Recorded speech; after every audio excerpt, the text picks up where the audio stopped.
Hello, have a good day. Our activity is to create a video that demonstrates how to use the different features of Microsoft Word, PowerPoint, and Excel. So what I'm gonna do now is to demonstrate how to use the Microsoft Word, but in my case, I don't have Microsoft in my laptop, so I will use the WPS Office. So, ngayon, ide-demo ko kung paano gumamit ng Word sa WPS Office. First, kailangan mo nang i-download tong WPS Office para maka-encode tayo kung hindi available ang Microsoft sa inyong laptop. Pindutin na natin yan. At ngayon, andito na tayo sa WPS Office. Marami tayong pwedeng magawa dito gaya ng documents or yung Word. Dito tayo nag-encode slides, which is the PowerPoint. So, mag-uumpisa na tayo. Ang unang gagawin natin ay pindutin ang Docs at ang pangalawa namang pipindutin is yung plus blank na kulay blue. Ayan, andito na tayo sa mismong Word.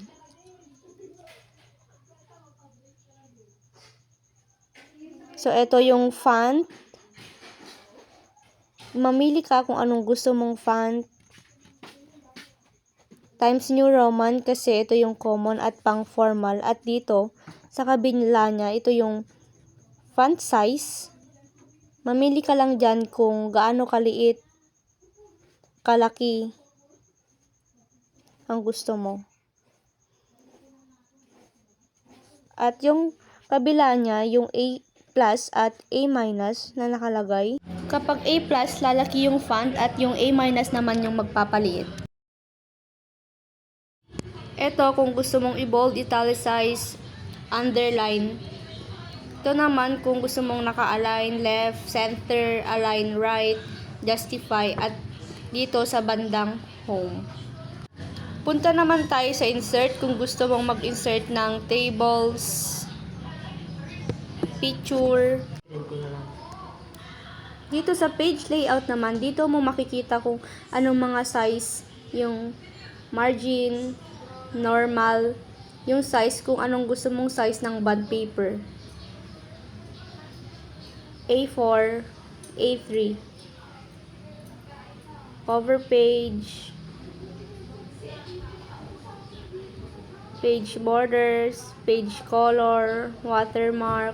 Pero kapag nag-encode tayo, di naman natin masyadong nagagamit tong mga to kasi encode ng words lang. So, mag-umpisa na tayo na ilagay ang title. Ito yung title, Peking Duck Siomai. In-example ko na tong prototype namin. Siyempre, kapag title, naka-center siya. I-center mo siya at ilagay sa align left para bumalik sa gilid.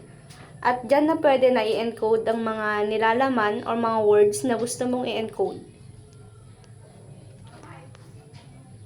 Tuloy-tuloy lang sa pag-encode hanggat ma-encode na lahat.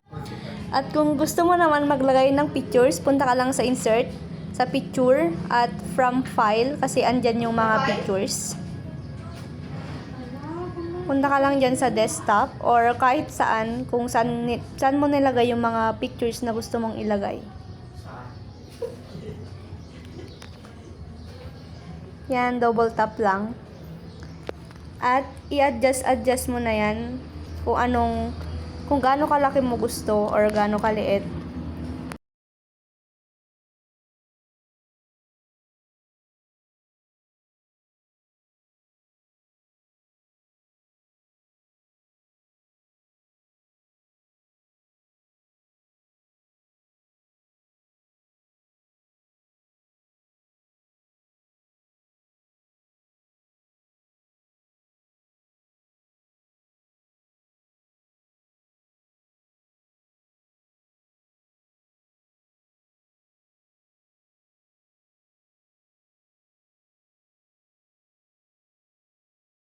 At kung na-adjust mo na siya, kung gusto mong maglagay na naman ng picture, punta ka ulit sa picture, from files, at hanapin mo na naman yung gusto mong pictures at i-adjust na naman ulit.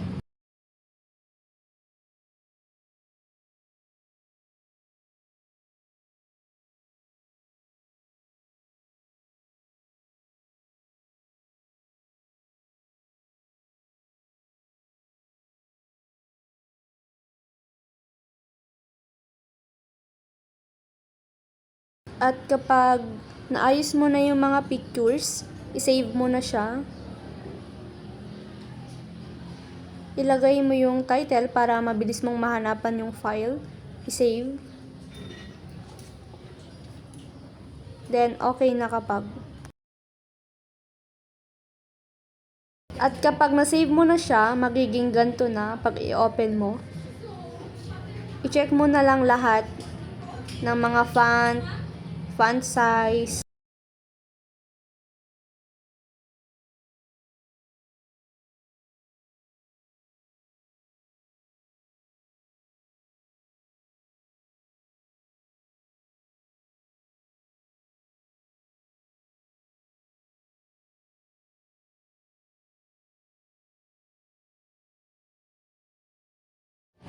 At kung okay na, sure ka na, okay na kapag, pwede mo na siyang i-back. Yun lang, tapos na.